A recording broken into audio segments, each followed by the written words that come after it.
Over the past couple years, hyperpop has started to take the world by storm, and it's become a really staple subgenre of pop music. And to be honest, I was a little late to the ballgame. It's not something I listened to years ago, but over the past couple months, I've been getting a lot more into it. And one of the artists that's really pulled me into that kind of ecosystem is an artist named Brakence. He's a producer and an instrumentalist and an artist. And to be honest, his music mixes so many different elements of styles and genres that I like. He's got math rock guitars mixed with kind of like prog metal ideas, and then he's kind of pulling in hip hop and electronic elements. And then in typical hyperpop fashion, he is just absolutely obliterating a lot of those sounds, going really maximal with production. And to be honest, it's something that I find really interesting and invigorating, and it's something that I've seen requested on this channel a ton. So we've gotten quite a few requests on how to make a Brakence style song. So that's exactly what we're going to be doing in this tutorial today. We're going to build out an entire song. We are going to skip the vocals. So if you want to see a video on Brakence or hyperpop vocals, let us know in the comments below and we can do that in the future. But we're going to dive into Cubase so I can show you how to make a Brakence style instrumental.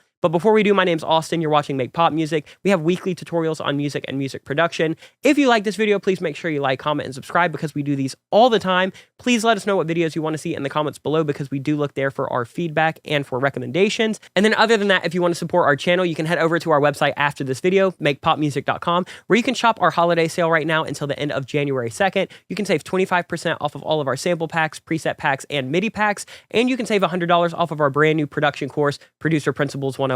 So if you want to check out some of the really cool stuff we've got on our website, head over there after this video. You can save for the next few days. And then other than that, we have a ton of free content over there that you can download as well. But let's hop into Cubase so we can actually start breaking down how to make a Brakence style song. To start a song like Brakence, I think it's best to start with guitar if that's specifically what you're going for. Most of his records have this really like math rock, prog rock guitar in it. And to be honest, it's one of the things that I like the most. So that's what we're going to start with.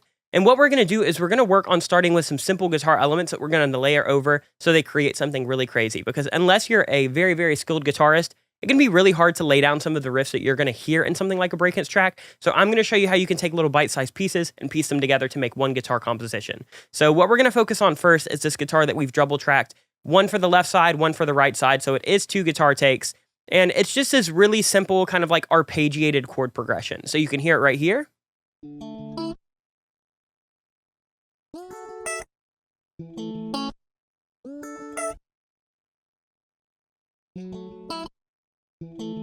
And you can hear we're already getting some of that hyperpop element of like doing these crazy tuning, pitching kind of ramp ups. And we're doing that just by highlighting these actual audio tracks. And in Cubase, you can go up here to transpose and you can hit 12. But if we take it back down, you'll hear what it sounds like when it's actually tracked. It is really just a simple single coil Stratocaster DI'd in.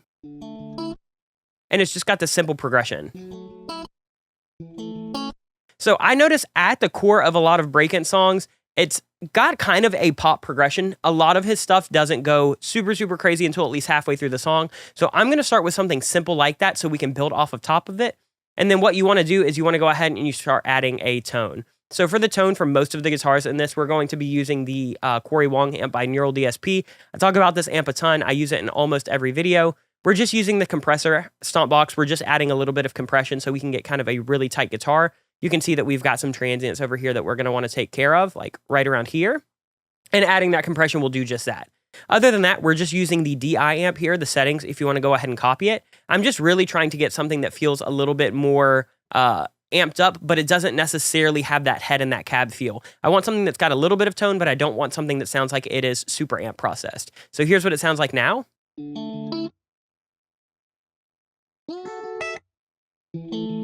And so that's the head settings. Here are the EQ settings. We're just adding some mids and taking away some lows.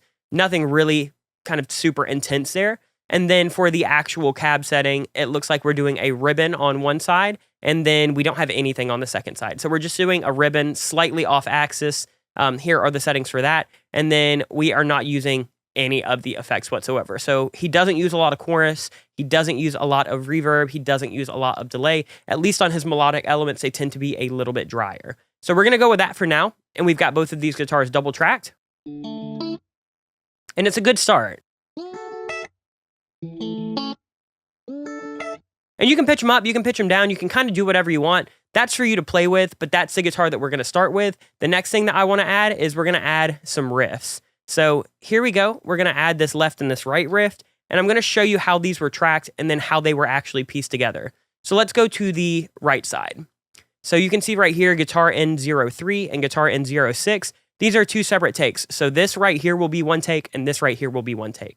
And here's what I'm doing for those. I'm kind of mimicking that initial guitar progression, but then I'm adding in a nice little melody to fill in this blank space right here.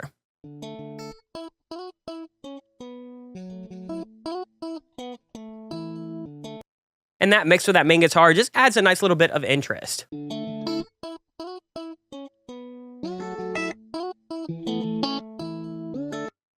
So that's a big thing that Brakence is doing, is he's adding one guitar to one side, and then we're going to do something totally different on the left side, and that really creates this super wide kind of call and response, especially with some of these more math rock-esque guitar tracks. It's really nice to have something that's going to kind of shift back and forth, because that is huge for adding stereo space, and it's really huge for adding these guitar parts that in themselves are pretty simple, but once you start piecing them together, they feel really complex and really complicated. So we've got that little arpeggiated guitar right here that's in the guitar main left and right. We've got that guitar right here for the guitar riff right, that's still that arpeggio that's just got those extra notes added to the tail ends. And then we've got this guitar riff on the left side, and we've got take 5 and take 7. So you can see that this is also split into 2 takes.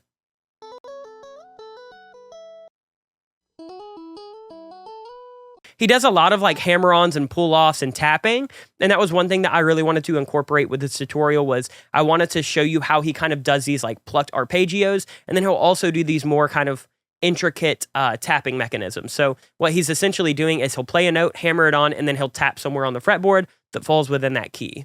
So now within our main guitar and then our guitar riffs on each side, we've got this, and it creates this nice wide call and response that sounds super, super complicated, but none of these guitar parts in themselves are that crazy.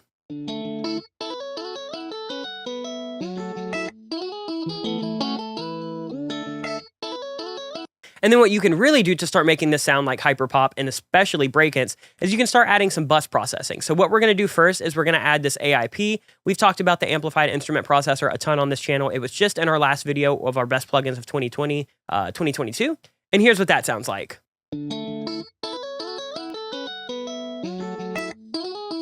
We're just adding a little bit of sparkle on the top end. We're controlling some of those nasty high mids that are kind of like nasally and honky. And then we're just adding a little bit of warmth and a little bit of beef.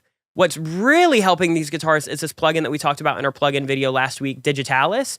If you're going to make hyperpop, I think that this might be one of the best plugins that you can grab. It's super affordable. It's by Aberrant DSP. I have no affiliation, bought this with my own money. It's just kind of a cool thing. And what I'm doing is I am automating this in a mix on this actual guitar bus. So for this intro, we're not really using it. You can see our mix right here is at 0, but let's look at what this is doing as I ramp it up right here, go up to 100%, and then we sit right around here at like 44. Essentially, this is going to be a patch inside Digitalis. It is going to add some time shifting. It's going to add some corruption, so like bit crushing and dithering, and then it's going to add some pitch bending, but we actually have that set to 0. It is normally set at 12 semitones. I'll show you what that sounds like, and then I'll show you why I shifted it down. And it's just going to add these rhythmic glitches. So let's hear what this sounds like when it's on.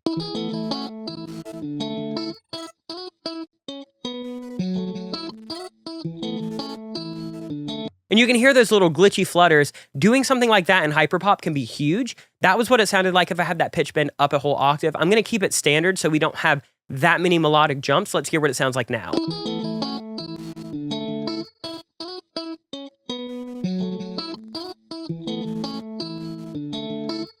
And I'm really just using that automation to create these extra special ear candy moments where the guitar kind of all comes in and it adds this little glitch element that you're going to hear a lot in hyperpop without necessarily having to add a million other loops on top. So that's what we're doing. And then other than that, we're just going to add some EQ, so just some band passing and some mid-side EQ. And then the last thing that we're really adding that's going to have flair and flavor is RC20. And we are also automating the magnitude of this. So for this intro right here, we've got it 100% wet. And inside RC20, we're doing quite a bit of filtering down here. We're doing some wobble, a lot of distortion, a lot of kind of digital bit crushing, which again is a huge thing in hyperpop. A little bit of space and some magnetic. So here's what it sounds like at 100% magnitude, which is wetness in RC20.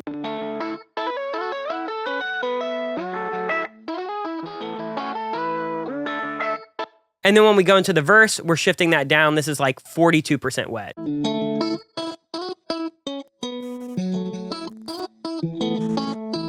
But it's just kind of like tapering off some of those highs. It's adding a little bit of that wetness and that bit crushing. And to be honest, it just helps it sit in the mix, especially as we start adding things a little bit later. So that is the majority of the guitar and the guitar processing. Here's what it sounds like with none of the bus processing.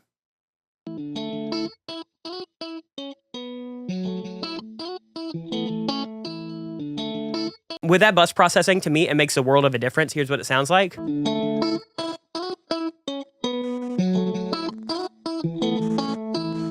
We've gone from something now that sounds like it could be in some kind of like post-rock, post-hardcore, math rock song to now it feels like hyperpop when we've got that bit crushing, we've got that glitching, we've got that filtering. Now it feels a little bit more like Brakence guitar rather than just, you know, Chon or Pliny or Dance Gavin Dance or somebody like that. So that's most of the guitar, mainly just that arpeggiated riff and then those left and those right riffs. What we are doing later is this is the only other kind of guitar conversation that we're having is we've got guitar take 14, guitar take 26, guitar take 14, 16, and 17. So we're taking quite a few different guitar ideas, and this is what they sound like. So we've got one pan to the left, one pan to the right, and they're going to shift back and forth.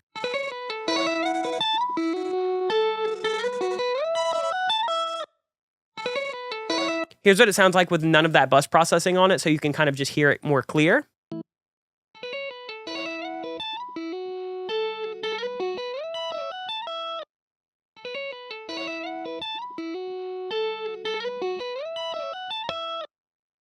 So it sounds really complicated, but all of those are pretty simple riffs that were like first or second take. Again, it's all about getting these little bite-sized riffs that can work really, really well together. That is the main guitar that we're going to talk about. The only other thing is once we get to the chorus, for the second half of the chorus, we're going to have this like strummed arpeggiated guitar that's just mimicking the chord progression.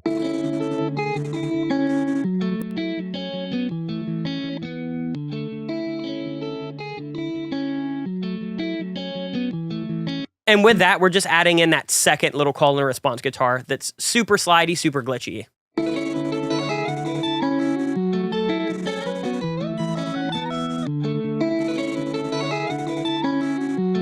And that really is the beef of a Brakence song, is getting those guitars to really feel right. So that is all the guitar for the song. I wanted to show you those in solo, so as we start adding our elements like our drums and our bass and everything, you can hear how that kind of changes and evolves, but it's really just about finding a couple different almost guitar loops that you can shift together, and then you can kind of use them throughout a song to really create dynamics. Let's go ahead and let's start talking about the drums now. So for a hyperpop song, for the kick and the snare, you're going to want something that sounds a little bit left of center and a little gnarly. So for the kick right here, we have a Umru kick from Splice, and then for the snare, we've got Metallic Snare 15. This is from Ash Taylor's Hyperpop 2-pack. If you're using a lot of hyperpop stuff, or if you want to dive into that, Ash's packs are super, super, super affordable. I think they're like $5 or $10 a piece, and they are incredible. So if you want to get into hyperpop, go check out Ash Taylor's Hyperpop Volume 1 and Hyperpop Volume 2. But here's what we're doing with the kick and the snare. It's a really simple pattern, nothing too wild.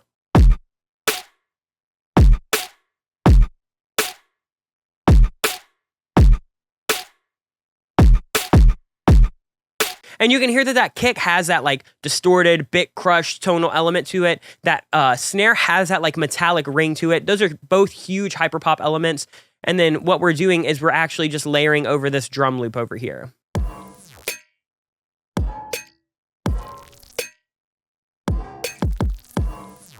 It also has a little bit of tonal elements. It's got that like really gnarly metallic room noise baked into those kicks. It's got that like almost bell snare, and when we mix that with our metallic snare and our Umru kick, we're getting something that feels very hyperpop, and it's adding a lot of depth and texture without really having to go too crazy doing a bunch of your own sound design.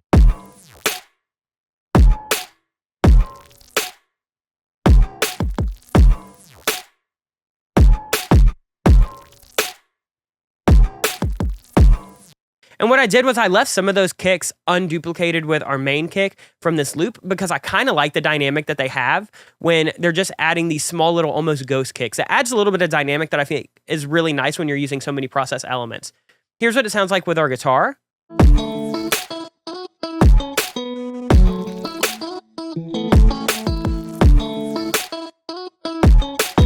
So that's the majority of our drums: kick, snare, drum loop, and then we've got these little black back glitches. These go throughout the whole song, but they introduce immediately.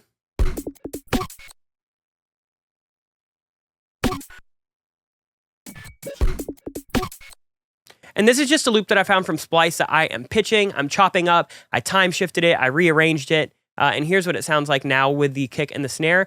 One of the big things about hyperpop is you want so many of these little glitches and airlock sounds and these like growls and things like that, but you want them to really fit inside of whatever rhythmic pocket that you have. So you might be able to find loops that kind of fill the void texturally, and you might just have to start chopping those up and shifting those around to create something that still has a little bit of that bounce and that rhythm that you're looking for in your specific track, especially with something like a Brakence track that's going to have quite a bit of dead space and quite a bit of bounce and rhythm.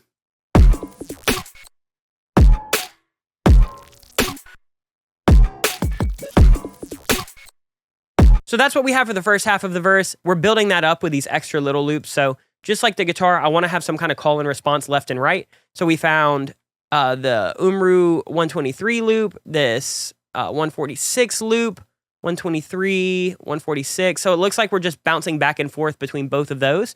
So we've got one loop on one side, one loop on the other, and we're kind of just cutting out dead space for each one so they can create their own little rhythm that works with that kick and that snare that we've already laid down.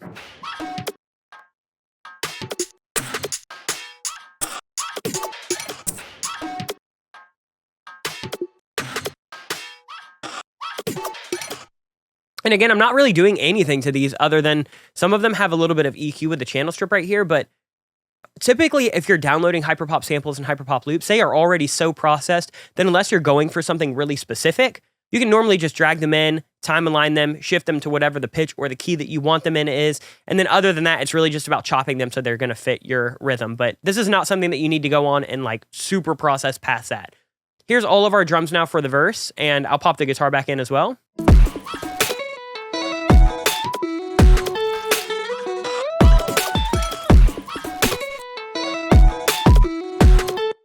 And then for the chorus, we're kind of keeping exactly what we have right there. And then we're just adding a few little elements. So for the chorus, it looks like we are doing, we're adding this crash right here. This is from Hyperpop Volume 2 by Ash. We're adding this little whip sound to layer over the snare, also from Hyperpop 2 by Ash. And then really where we're getting a lot of our extra movement that makes us feel like a chorus is just by adding some kind of main top loop that's going to have like a steady hi-hat in it.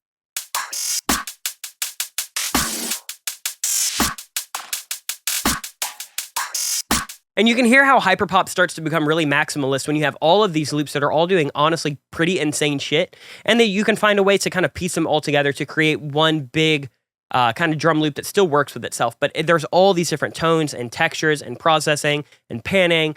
And now we have something that feels super chaotic, but it still feels cohesive.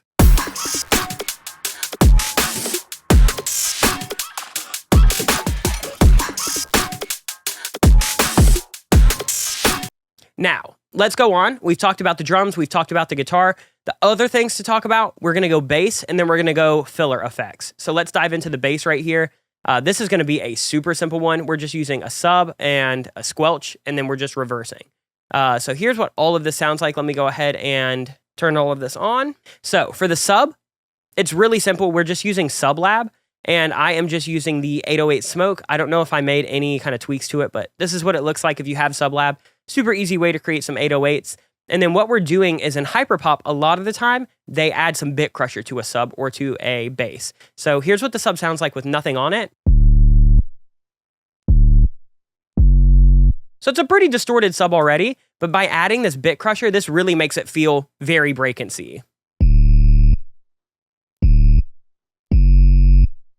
And then what we're doing is we're adding kickstart too, and we've got this on the audio mode, and we've got this being triggered by the kick. So now we're going to have that like kind of typical ducking when this kick happens.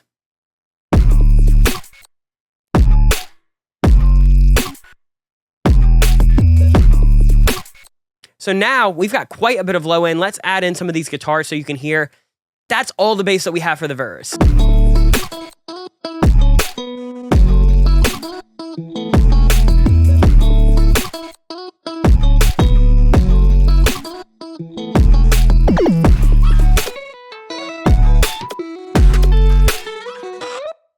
So we're already getting there, and then for the chorus, it looks like we're just keeping that sub, and then we've added this squelch bass. This is just from Serum.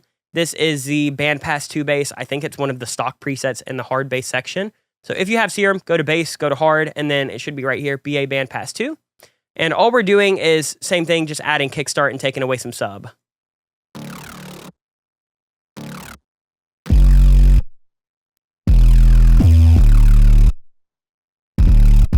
And hyperpop uses a lot of those like squelchy, almost dubstep basses as textural elements. And then what we're doing is we have a little break right here where we're going to have a little pause. And all I've done is I've just printed that sub from Sublab and reversed it. So you can see that right here.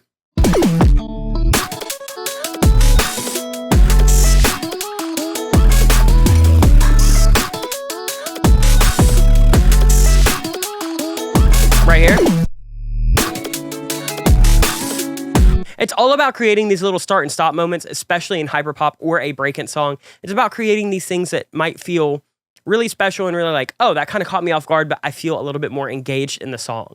Now let's move on to our effects and our aux drums. This is not going to be anything too wild. It's just a bunch of little like additional glitches. So let's go ahead and let's listen to some of these. Let's unmute all of this, and I'll kind of show you some of the things that are going to make a Brakence song feel more like a Brakence song. So for the intro, we've added these little vocal loops that I found from Splice. So there's this one right here. Once you realize that all the shit you used to care so much about. We're panning that to the left. Then we've got this like extra little I miss you loop. I just wanted to let you know that I miss you. And then we've got this like whispered Are We Dreaming? Are we dreaming? And then all of those together create this like really atmospheric intro, especially with that filtered out like kind of math rock guitar. Once you realize that all the shit you used to care so much about just keeps you a prisoner of your own mind. I just wanted to let you know. Are we dreaming? That I miss you. Now we can get into some of the cool effects that we have. We have this Vinyl Aliens ramp up. This is from the Hyperpop 2-pack by Ash. And this is a really cool kind of just like riser. And then we've got all of these little kind of like glitches that I've either found from Splice or from random sample packs that I've had sitting around for years or from the Hyperpop 2-pack. And when you're making a song like Brakence or really any hyperpop artist, it's all about how many cool little specific glitchy, textural, weird elements can you put in without starting to distract from the actual groove or the melody. So we've got this little phone beep right here. We've got this glitch. We've got this like kind of dubsteppy discharge glitch. We've got this little glitch. We've got this little like Nintendo glitch. We've got this little riser. This is just a sound that I found that was supposed to be super short, and I stretched it out 2 bars, so it kind of became super granular. We've got this glitch. And then we've got this little hit that's kind of the same thing with this vocal hit right here. A little small sound that I stretched out to be granular. Phone beep again. So there's just a lot of little textural things like that. Let me play it through one time so you can kind of watch as they all kind of pass by as this plays. And this is really what creates that sense of like maximalist hyperpop.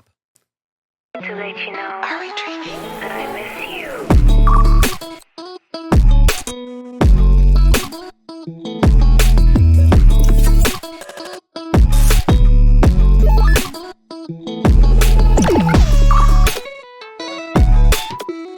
And you can see that now that the guitar is going to be a little bit more glitchy, it's a little bit more busy, I'm not adding so many of those in. I'm really using those when this guitar is a little bit more spaced out and a little bit more traditional. But as soon as we're getting to all of those really gnarly slides on both sides, I don't need most of those glitches because we have that baked into this guitar loop. So here's what it sounds like now.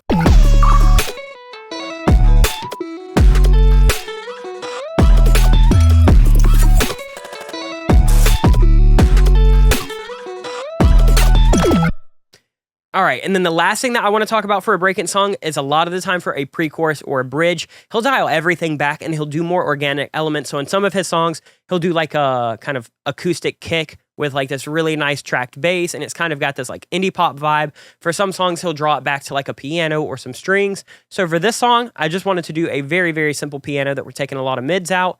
This is just from Keyscape. It's not doing anything out of the ordinary. It's just a really, really soft grand piano. And it's playing these like really delicate keys right here at a soft velocity.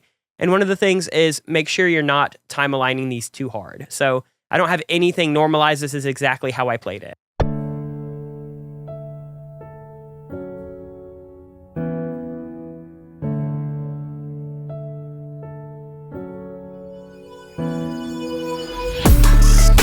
And then we're going into something that sounds absolutely insane. So for this, we've got, again, a beep that it was literally like a small little telephone beep that I stretched out for 2 bars. And then this little sound, whip. I think that's from Hyperpop too. Other than that, now we're going into the chorus where I said we layered up that kind of drum loop that's got those hi-hat elements. We've got that squelchy bass that's going to layer over that sub from the verse. And then this is where all of these guitars are going to play. So for the first half, we've got this.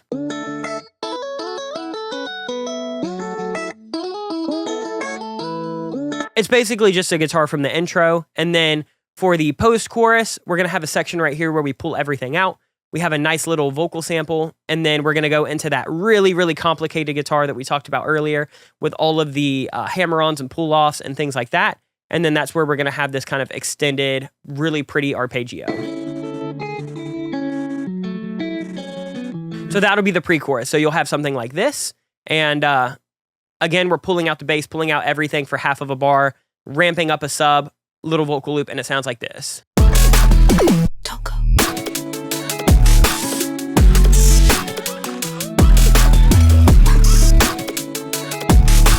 So now that I've shown you every individual element, we've shown how we piece it all together, we've shown how we create these like really complicated guitar loops with just a couple simple guitar parts meshed together, let me go ahead and let me show you what this entire instrumental sounds like all the way through. And again, if you want to see a video where we add vocals to this or we go over Brakence or Hyperpop vocal processing, let us know. We can do that in a total tutorial. But I figured this was enough information for one video. So let's go ahead and let's take a listen. Once you realize that all the shit you used to care so much about just keeps you a prisoner of your own mind. I just wanted to let you know that I miss you.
And there you go. That's how you make a hyperpop song specifically like Brakence. Let us know if you like this tutorial. Make sure you like, comment, and subscribe. Let us know what you want to see in the future in the comments down below. And then other than that, like I said at the beginning of the video, if you want to support our channel, head over to our website, Make Pop Music, where you can shop sample packs, preset packs, MIDI packs. We've got a start to finish production course. And right now, we do have a holiday sale until the end of January 2nd. So 25% off of any of those sample packs, preset packs, or MIDI packs. $100 off of that course, Producer Principles 101. Other than that, if you want to check out any of the samples or anything used in here, you can find a lot of those on Splice, or go support our friend Ash Taylor. His packs are super, super affordable, and he works in hyperpop much more than I do. So go check those out. Other than that, we're going to be back next week with more tutorials. I hope you all have a happy new year. I'll see you soon. Much love. Peace.